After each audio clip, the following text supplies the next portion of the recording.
Hello friends, நேற்று பார்த்தீங்கன்னு சொன்னால் செவ்வாய்க்கிழமை நான் அந்தோணியரப்பா போய் பார்த்துட்டு வந்தாச்சு. ஆனால் நல்ல லேட்டாக தான் போனான். வளமையாகவே நான் லேட்டாக தான் போகிறேன் நான். ஆனால் நேற்று பார்த்தீங்கன்னு சொன்னால் இன்னும் நல்லாவே லேட் ஆகிட்டு போய் பார்த்துட்டு வந்தாச்சு.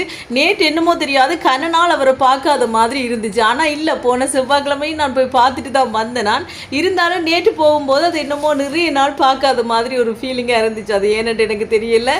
நீங்களாம் போனீங்களா அந்தோணியரப்பாவை? பாருங்கள், அந்தோணியரப்பா பார்க்க முடியாத எல்லாருக்குமே நீங்கள் பார்த்து அவற்றை பிளஸிங்க எடுத்துக்கொள்ளுங்க, சரியா? நேற்று பார்த்தீங்கன்னா அந்தோணியரப்பாவுக்கு நாவல் கலரில் உடுப்பு உடுத்திருந்தாங்க. உண்மைக்கும் பார்க்கவே நல்ல ஒரு வடிவாக இருந்துச்சு. பார்த்தீங்களா நண்பர்களே? இவ்வளோ நாளும் ஒரு கோல்டு கலரில் தான் போட்டிருந்தாங்க. நேற்று தான் இந்த உடுப்பு மாற்றிருந்தீங்கன்னா பார்க்கவே நல்லா இருந்துச்சு. அப்படியே பார்த்துட்டு அவர்கிட்ட பிளஸிங் எல்லாம் எடுத்துட்டு அப்படியே அந்த பக்கத்தால் போய் ஃபாதர்கிட்ட ஆசீர்வதிச்சு தண்ணியெல்லாம் குடிச்சிட்டு நாங்கள் இப்போ வீட்டை போய் கொண்டிருக்கிறோம். நேற்று இரவு லைட்டாக மழை தூரிச்சு நண்பர்களே. ஆனால் பெருசாக தூரையில். ஆனால் காலையில் பார்த்தீங்கன்னு சொன்னால் மறுபடியும் வெயில் அடித்து கொளுத்தி அதில் வேரிய ஆரம்பிச்சிட்டு, தெரியுமா?